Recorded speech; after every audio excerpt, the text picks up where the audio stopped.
All right. Well, we are going to go ahead and get started. My name is Brooks Burnett. Thank you for watching today's podcast. I own a digital marketing agency called Remodel Reach Marketing, and we are joined here today. I'm very excited. We are joined here today by Fred Farris.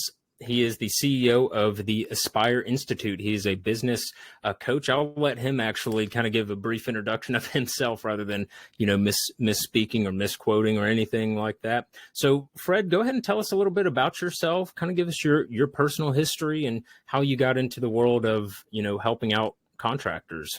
Sure. And thanks for having me. So I started doing coaching and training for businesses back in 2006. Our company actually started in 1986, working with different service industries. In 2014, we changed our focus and focused exclusively on general contractors doing residential remodel and new home construction. And we've been working for 10 years helping GCs really improve their business model and processes and refine their business to truly be profitable. Mm-hmm. Mm-hmm. So have you been working in the business coaching for that long, or did you come into it, recently? When did you get into it? Yeah, I actually started in 2006 doing business coaching and training. I had worked in family businesses in different service industries and then found some training and understood the business side of it. Mm-hmm. Really what we found is contractors, or really any service industry, but contractors specifically, they're fantastic at their product, but they struggle with the business side of it. We don't come into this with an MBA and understanding all the business principles. And we learn from our past employers, the things that we've learned along the way, and we try to use those tools to do the best we can. But there's a lot of other opportunities or areas to improve and refine the business. And so we work with contractors through a coaching and training program to help them to maximize their business profits and have a better quality of life. Right. Yeah, that's awesome. So, remodelers, no disrespect at all, but, remodelers and other contractors, they focus on their skill and they're very good at what they do. Right. And, they're very good at making, in remodeling, making a kitchen look brand new and, or whole home constructions. And they're very good at their craft. Right. But they may be missing some points here and there, when it comes to their actual business and getting it to grow, right? So that's where y'all come in, right? Exactly. And, so many of, small businesses are commodities type businesses. And so the rules of a commodities business versus a service business are very different. And, the training that you get, the information that you'll get from your CPA or different people is more the commodities drive top line revenue. And that's great if you have a fixed margin on widgets or trinkets, but in a service business, when, there's so many variables, you have to really focus on the gross profit. What is the right jobs for us? What do we want to spend our energy on? How do we make that happen? And that's an area where we see contractors struggle more than they need to. At the end of the day, contractors do phenomenal work and they make true differences for their clients, and they need to get paid for it, and they need to have that respect. So it's about changing the process and helping the client understand that this is a better way to do it. And ultimately, it's a better option for the client as well. Mm-hmm. Mm-hmm. Yeah, like you said, so you kind of went into how you assisted your clients and, you kind of dove into that a little bit. So are there any particular services that y'all like to focus on as a coaching consultancy group, or do you kind of cover it all? We kind of cover it all. We break down our coaching into what we call the 6 pillars. Mm-hmm. So it's marketing, sales, estimating, production, real feedback loops, and business development. And within each of those pillars, there's a lot of content, and we customize it for each client because everybody's business is a little bit different. So, what is your marketing strategy? Who is your ideal client? How are you differentiating yourself in the marketplace? How are you standing out? Building a real sales process to take them off the market early and build that value. One of the big things we see is contractors getting into multiple bids way too much. And at the end of the day, the contractor doesn't set the price. The homeowner sets the price. The contractor has to make a fair profit and produce what they're asked to produce. But we jump into the project with in a multiple bid situation, and we try to win the job, and we don't have the project planned out. And so there's delays without having it pre-planned. And if we can actually be more efficient, and we start with what we call a professional services agreement, where you actually get a contract signed to work through and develop out the project with the client so that they know exactly what they're going to get, exactly what it's going to cost, and exactly how long it's going to take to do the project. And then moving into the production with a schedule and know what's going to happen allows the contractor to be more profitable and allows the client to make sure they get what they want in the timeline they're looking for. And it takes them off the market earlier on in the process as well. So you're not in multiple bids, you're not fighting for other, with other contractors. Right. So. Yeah, there's, I'm not a contractor. I've never worked in it, but just from being in the remodeling industry and working with and speaking with remodelers for years now, there's a lot of moving pieces, right? There really are, yeah. Especially for remodelers, right? And contractors and general contractors in general, right? Because, they're hiring subcontractors, right? They have, painters in their back pocket. They got the plumbers, and they're juggling a lot of different people, not just a lot of different services, but a lot of different people, right? No, and there's so much to it. And that's where, having a good marketing and sales process, that's the inbound, right? Tracking all of your leads, knowing where they came from, right? So one of the things that we really focus on is knowing your different lead sources and what your conversion rate on each source, and knowing what your sales process needs to look like. If you had a lead from a designer, for example, that you worked with for 10 years, that's going to be a different starting point in your sales process than someone that found you on your website. They're starting from a different spot. So understanding where they're starting and picking them up from there and moving them forward. And then once you get into the professional services agreement, now you really get into building out the estimate. And we build backwards, right? We know we need to keep this profit. We know what our rough budgets are for those costs. And we build out with all of our hard costs and all of our selections, so that we know what it's going to take, and we can make sure that everything, materials available, subs are available, and everything gets done properly. And then from there, it goes into production, right? Tracking and managing your production process. Your production really needs to mirror your estimate. And we need to account for all of the costs. There's a lot of costs that we see that are missed. Mm-hmm. So many people try to use their P&L as a management report, and it's not designed as a management report. It's designed for taxes, for accounting. And so you'll have in the fixed expenses, for example, not that the P&L is incorrect, but we find there's costs in the expenses that are really cost of production, like, labor costs or workman's comp or vehicle costs or fuel allowances. Those are costs that you take on because you did the job, and those need to be built into the estimate. So we need to account for all those costs in our estimating, and then again, make sure we produce it correctly. Then we get into feedback loops, right? You need to do a feedback loop on every aspect of your business. Our marketing, we spent this energy, this money, this time to get this many leads. Did it work? This is our close rate on our sales process. Is it correct? Everybody wants to know what is the best close rate or what's the best practices close rate, but there's so many variables. It depends on your marketing. It depends on where you're at with your process. You just need to know what it is so that you can use that as a tool to know, my close rate's 15%. Therefore, I need X number of leads every month to be able to have the right number of jobs. Mm-hmm. Mm-hmm. And then feedback on your estimating and production, right? Doing real job costing line by line, knowing what our costs really are, where we went over, where we went under, how do we adjust and fix that? Was it an estimating inefficiency or a production inefficiency? What do we change and fix? Mm-hmm. From there, we get into business development, everything from hiring and staffing to comp planning and building out custom comp plans for our clients, to even succession and exit strategies, to leadership development, kind of all aspects of the business. Really, Our goal is to help our clients kind of get a master's degree on their business while they're building their business and making more money. And so, our overall focus really is to make our clients more profitable and less stressful. So, we build backwards in our process. Instead of saying, I want to do $10 million in revenue, we say, I want to make $750,000 in profit. My overhead is going to be $200,000. Therefore, I need to have $950,000 in gross profit to make that work. Now, what are the jobs, in your job mix? What are the jobs that I need to take? How many of each? At what margin target to be able to get that 950 in the easiest, most sustainable way possible? Mm-hmm. And so then looking at the job mix, you break it down by, every job type has a different margin target, right? A small kitchen or bathroom versus a larger kitchen or bathroom, or a whole home or an addition, or even new homes, they all have different margin targets. And so you need to build your job mix to understand what is the right mix for your business based on your ability, based on your team, based on the market that you're in, and based on what our goals are. Mm-hmm. Mm-hmm.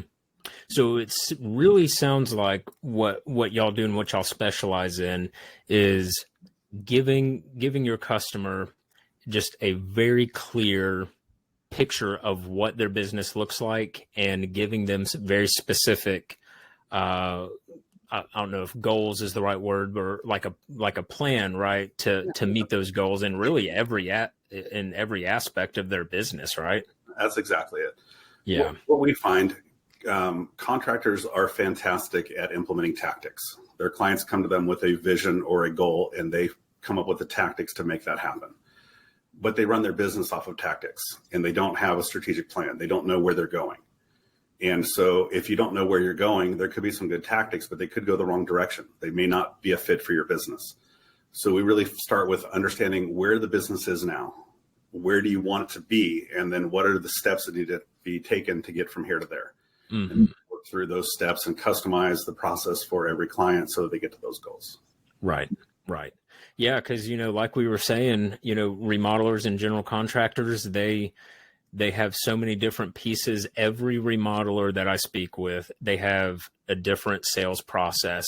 Mm-hmm. They have different messaging. They have different, steps to qualify leads and, all that good stuff. And so it's good that, y'all have a system and y'all can, deliver that for each one of your customers. So I wanted to kind of switch gears and talk a little bit about, how do you find the right contractor that needs your service? Is it startups, or is it people that have been in the business for a long time but never really had like you said, just relying on referrals mainly? What do you think? How do y'all kind of find your ideal customer? So the way we find clients is we actually travel around the country and we teach one-day training classes. We'll be I'll be in Fort Worth next week. We'll be in Chicago next month. We do them about once a month in different markets, and they're open to all contractors or all, GCs. But not everybody's a fit for what we do. It is our intention as a company to make builders better. So if we meet a builder, we want to make them better. We guarantee a 3% net profit lift from the one-day class. And there's a follow-up meeting where we do an analysis of their financials and give them some tools to work on. And then of those attendees, a percentage, 35% join our bigger program. Mm-hmm. And so that's is it the right fit for both of us? Is it the right time? And does it make sense to move forward? We have some pretty solid guarantees. We guarantee to lift the company's gross profit more than double our cost through the program. We have some different things, that we do with our clients to make sure this is going to be a win for both of them. But if we know that we can make it a win and we can help them have a better quality of life and be more profitable, then we invite them into the program. And like I said, about 35% of the attendees will join. Mm-hmm. Mm-hmm. Wow. That's a pretty big number. That's awesome. It works out really well for us. And we do have some client referrals and a few other things, but that's our primary source of acquisition. Mm-hmm. Part of the process is we really want to get to know our clients before we sign up. We have a 2-year coaching program. So we're going to be working together for 24 months. This needs to be a good fit. We're not saying anybody can come in. We don't work with brand new companies. We want them to be up and established and have some processes, and then we take and kind of refine and improve on those processes. Mm-hmm. So, usually builders in the $1 million to about 20 million range is kind of where we're looking for. We've got some that are a little bit above that and a couple that are a little bit below that, but that's more or less our sweet spot. Builders that are smaller than that, cash flow is often a challenge, and it's difficult to get them there as fast as they need to. Builders that are bigger than that usually have most of what we offer in-house. Right. Yeah, 20 million. Those are some big guys there. But our average gross profit lift for our clients currently is about 18.5%. Gotcha. So, over all of our clients, it averages about, I think last I checked, it was about $463,000 in extra cash or true profit every year for each client. Mm-hmm. So it's a substantial improvement, but it has to be a good fit for both. Right. Right. Yeah, man, being in marketing, it's kind of a similar, not quite as long as agreement, but same kind of situation. You always got to find the right fit, and not everyone's the right fit, right? Well, and everybody wants results tomorrow, but life just doesn't work that way, right? Right. Whether it's marketing or in the business in general, it takes time to see the efforts. One of the things that we do, we focus in what we call our first phase, which is the first 3 to 4 months, on some core areas, and we're able to get 3 to 5% net profit lift right away, which more than covers our costs and takes some pressure off. But then the big things that need to get fixed take time, and so you got to put in the energy and work through the process to get there. Mm-hmm. Mm-hmm. So it's a pretty cool fit. But kind of like what you're saying with marketing, right? You got to know who you're looking for, right? Not every client's the right client for the GC. Who is the right job? What is that ideal job mix you're looking for? Too often we take a little bit of everything, and some of it we do well on and some of it we don't. But if you understood as a builder what your margins were for each job mix and which ones you needed to focus on, you can do better. Mm-hmm. Mm-hmm. So when it comes to the GCs, the contractors, the remodelers that need the most help, what are some commonalities between them, where you see, hey, this is, if I could tell you the number one sticking point or one or two most common sticking points that we see in our consultancy, in our practice here, what would they be for most remodelers, do you think? That's a good question. I think it really comes down to understanding your business numbers. The business numbers, looking at them as a management report to be able to make adjustments and corrections. It's no different than looking at a set of plans to build a project. If you can only look at those plans once every month or 6 months and try to remember what it said, you're not going to do well. If you can look at them on a regular basis, you can refine and dial it in. But knowing your costs, right? As a percentage, what is your in-house labor cost? What is your material cost and your subcontractor costs? And are you staying on that budget? Are we tracking and accounting for our labor burden? One of the big things we see early on is not accounting for all the fully loaded labor in the job, right? You have your project manager time. Are you accounting for all those hours?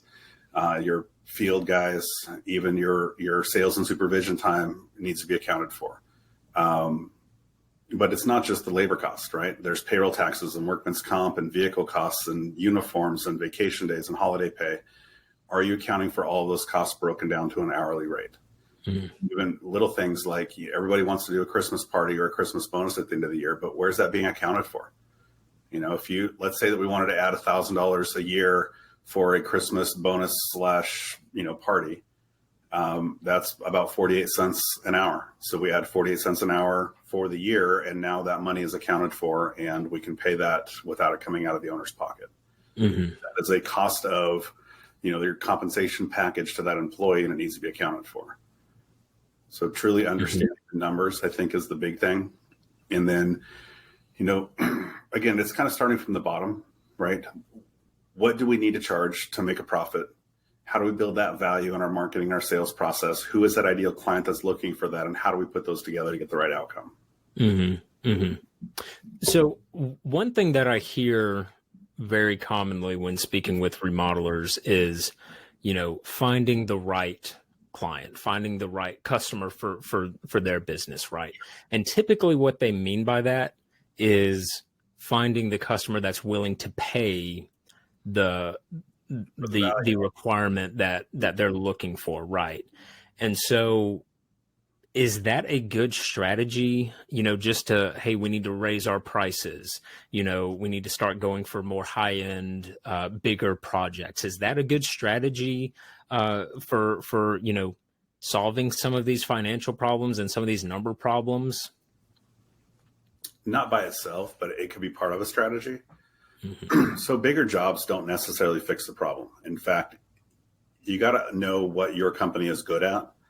Right? If you're great at doing $50,000 to $80,000 kitchens and you take on a $500,000 whole home remodel, your efficiency could drop so much that you actually lose a ton of profit on that job, right? What's in your wheelhouse and what's not. Yes, you want to move to the higher end of the market, but you need to understand what that looks like, right? One of the big things is we try to kind of be all things to all people. And, look at any other industry. Look at the automotive industry or, pick an industry. There's low end and there's high end and there's everywhere in between. If you're all things to all people, the higher end clients feel like it's not a fit and the lower end clients take all your time, and that's where you end up living. So you need to identify, what am I looking for?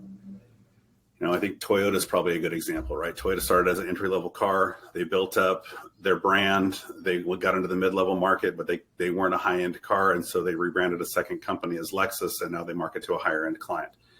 You can't be all things to all people. So understanding who your ideal client is, right? We want to do, let's say, $120,000 to $150,000 kitchen remodels at a 28 to 30% true gross profit. That starts to identify who that client is. Right. So who is that client? Where do they live? What's important to them? What is their income level? How do we get their attention? And then how do we differentiate ourselves to that client to stand out? And then what part of town, what areas would we focus on in our marketing? And then the same thing, what does our sales process look like? Right. You're going to sell a $150,000 kitchen much differently than you're going to sell a $60,000 kitchen. Your sales process, the tools, the information you're going to give, the value and quality is going to be very different. So having that one size fits all just doesn't work. It's sort of like showing up to build the house with a crescent wrench and trying to use it for everything. It just doesn't work.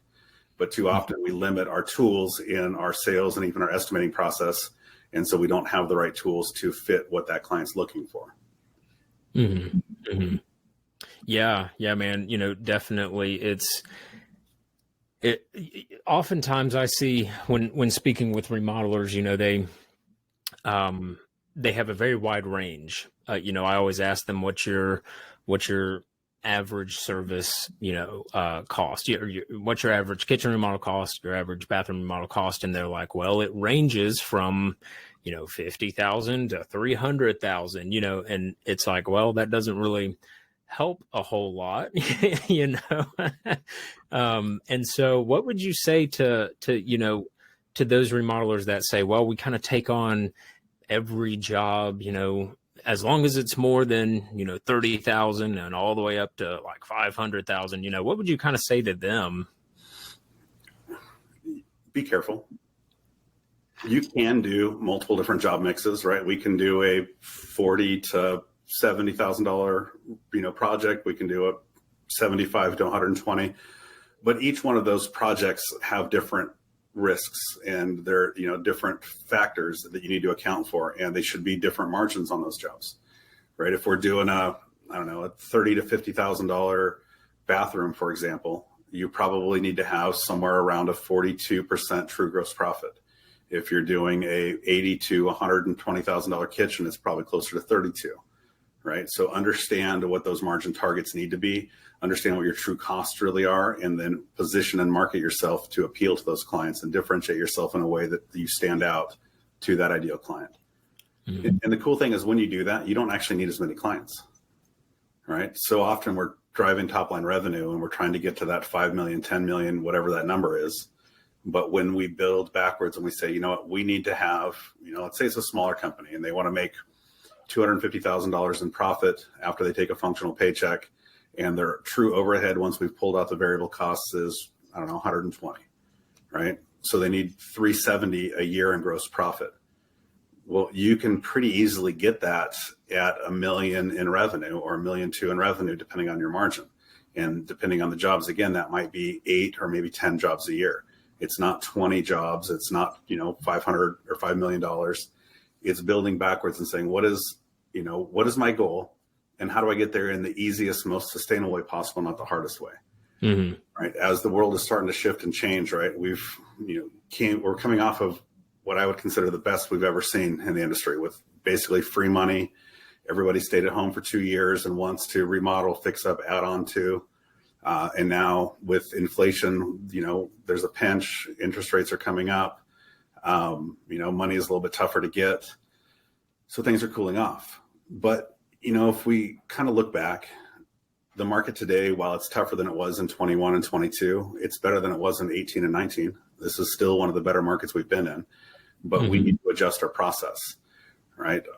Most builders felt like their marketing and sales was spot on because if they had time in their schedule, the client said yes because they wanted it done.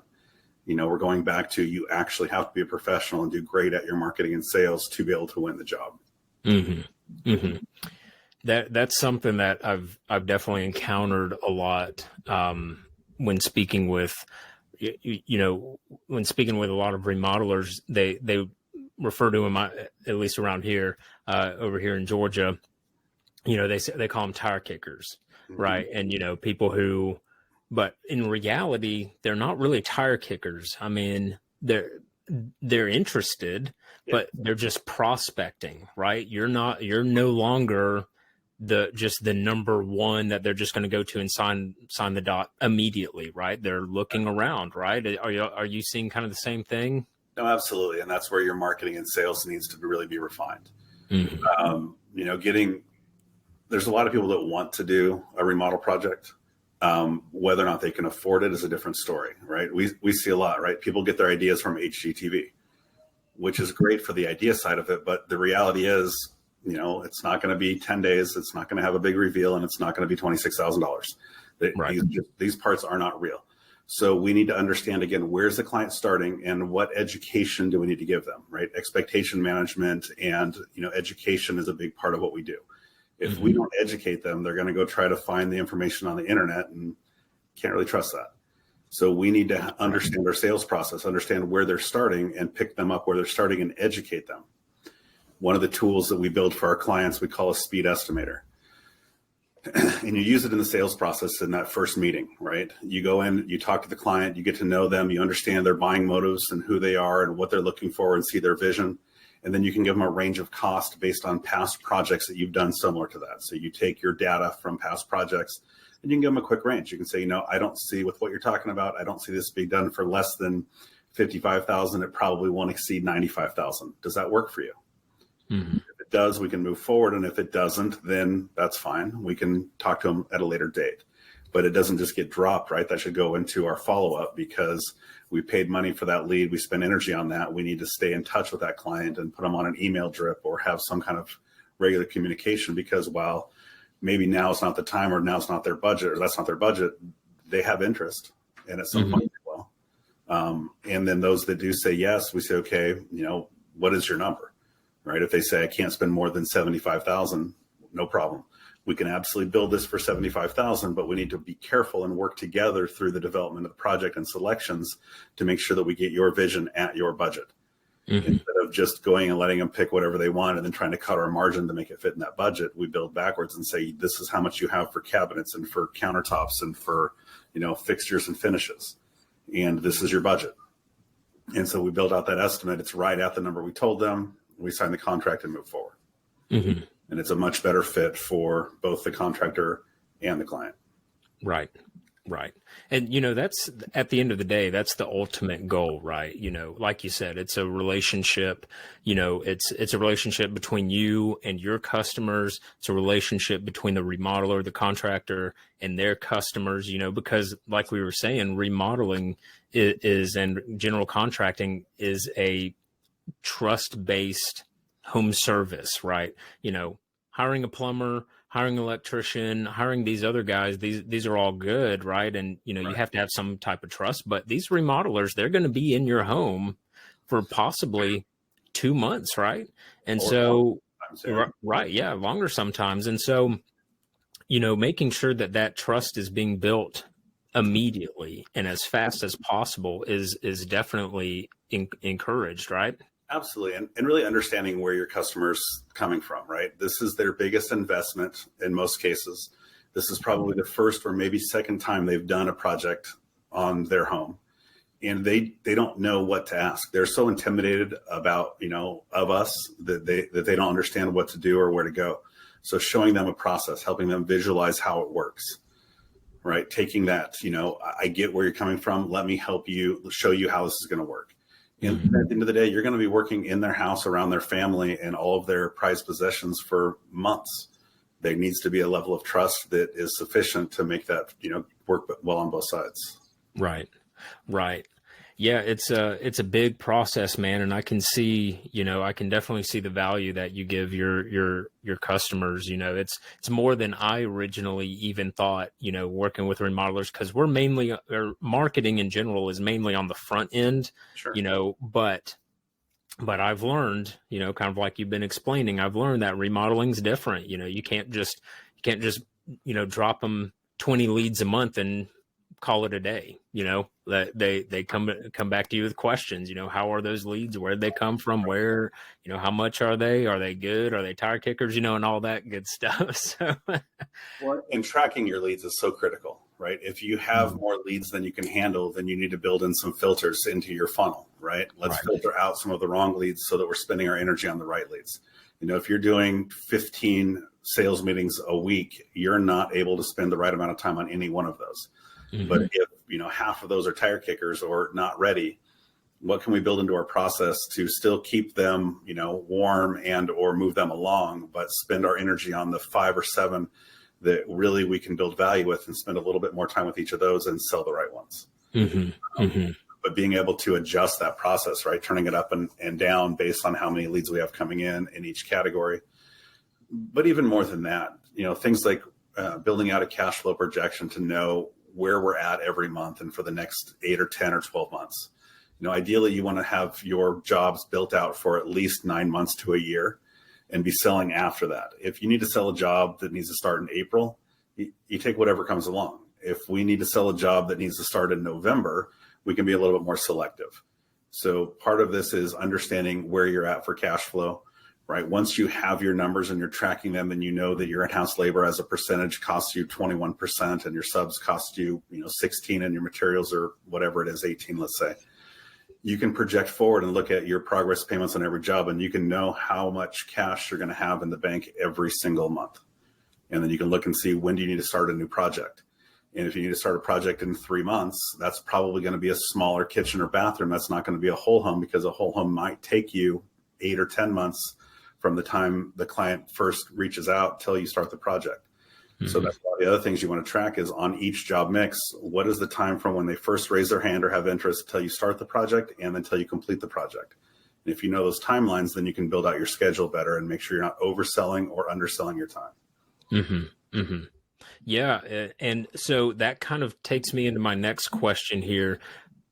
Technology, all of these things that you've been talking about are very good. And, all these tracking and all these numbers, do y'all recommend anything, any type of technology to help them do all of this? Because this is a lot of stuff, right? And so do y'all recommend, are there any like tools or, any other companies that you would recommend to kind of help them at least get a handle on some of these things that you've been going over here? We don't directly recommend anybody. Mm-hmm. There's a lot of really great point of sale programs or project management programs out there that can track different things. But really, what's important is to understand your business and your process and build and refine that, and then find a tool that fits what you're doing. Too often what we do is we go buy a program and then we try to stuff our business into that process, and it doesn't work. So most of what we do is actually built in Excel, and all the different sheets talk to each other. But the reason we use Excel is that any program out there will import and export from Excel. Mm-hmm. So we can work with whatever's out there, and we can customize and build it differently, right? Some of them do better at, CRM and lead tracking. Some of them do better at project management. Some of them do better at job costing.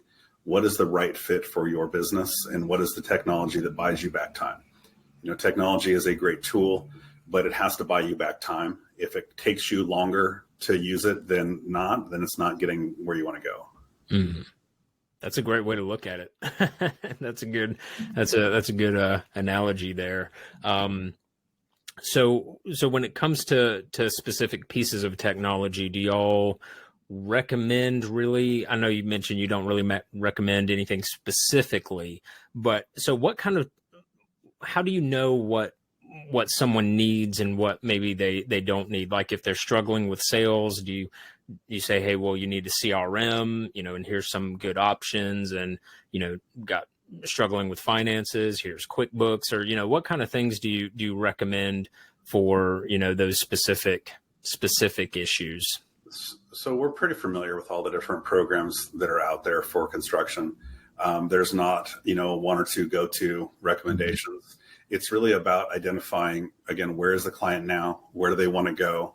And what are the things that need to change along the way? And then when we run into a roadblock, we'll say, okay, here's some options to work around that. Here's a different software. Here's a workaround. What's best for you? Gotcha. Okay. So implementation first, right. And then, fixing, tweaking, as you go. Correct. Right. Yeah. And it really comes back to that strategic plan, right? And one of the examples I give is taking a family vacation, right? You don't just jump on the road and start driving. You have it planned out. You know where you're going. You know what roads you're going to take. You know what stops you're going to make. You know what hotels and what restaurants. Things change along the way, and you can make adjustments. But if you don't at least kind of know where you're going, you're not going to get there. And in business, it has to be the same way. We're here now. We want to get to here. These are the steps. And yes, life changes. The economy changes. There's detours and roadblocks. You find a way around it. But if you don't at least have the game plan to start with, the chances of success are really low. Mm-hmm. Mm-hmm. So that's awesome, man. I'm just blown away by your detail and the service that you're describing. This is really, really good. Thank you. And so when it comes to switching gears here a little bit, when it comes to the state of the remodeling industry, you kind of touched on this a little bit earlier, coming out of the pandemic, and where would you say the state of the industry is now? Is it in a good spot? Is it do you see it improving, or what are your thoughts on really just kind of the overall state of the general contracting, home building, remodeling industries? Yeah, that's a good question. I mean, if I had those answers, I'd have a really nice helicopter on top of the building here. But I think we're in a strong position overall. We were in kind of an artificial world for a couple of years with basically free money and everybody working on their house. That's going away. But again, it's still better than it was in 18 and 19. And it's far better than it was in the 08-09 downturn. The industry has so much ability and so much potential. Mm-hmm. We're as an industry, we're doing over $500 billion of business every year, which is bigger than the entire hotel and lodging industry. It's bigger than the automotive industry. It's bigger than the, computer industry. It is such a big industry. So really the question isn't, is there enough money? It's, can you be better than your competitors, right? You need to be mid-level or higher and you'll do just fine. Mm-hmm. What's that old saying? If you're out in the woods with a friend and you see a bear, you don't have to outrun the bear. You just have to outrun one of your friends. It's kind of like that. You just have to be better than some of the other builders and you'll do just fine. Right. Right. And, that's kind of one thing that we definitely talk about in my business is, like you were saying, how do you differentiate yourself? How do you build that connection as soon as possible?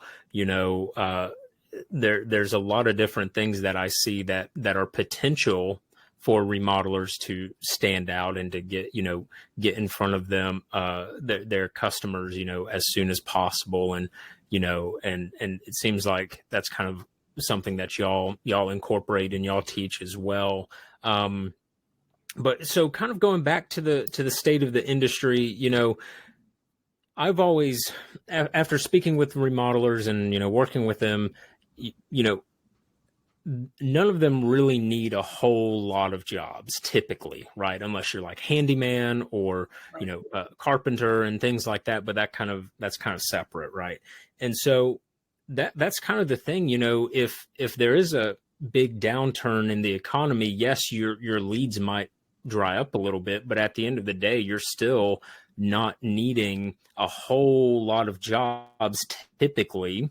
My average client, they do about 5 to 6 jobs per month, 5, 6, 7 jobs a month, maybe even less per month.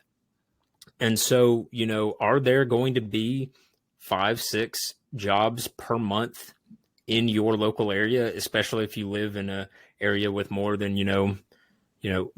100,000 people, so, 200, 500,000 people, especially in a big city, yes. Right. In any, mid to larger size town, there's plenty of work. Right. Now, how do you find the right jobs? How do you position yourself? But again, it depends on the gross margin, right? Mm-hmm. I've been doing this for 10 years.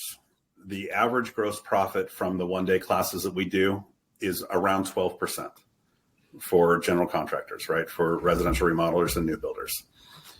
That's really low. It should be on a remodel company, it should be 28 to 38, depending on the job mix and some variables.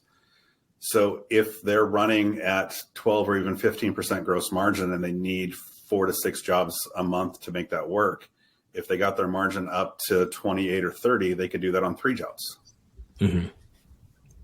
Now, you don't just change your pricing, right? There's more to this. It's about differentiating yourself and building that value and, positioning yourself in the market where you fit. But every industry does it, right? Look at coffee shops or look at restaurants, or every single one of them has entry level, mid-level, and high end. Think about who your ideal client is. Are they really looking for the cheapest, or do they want the best valued?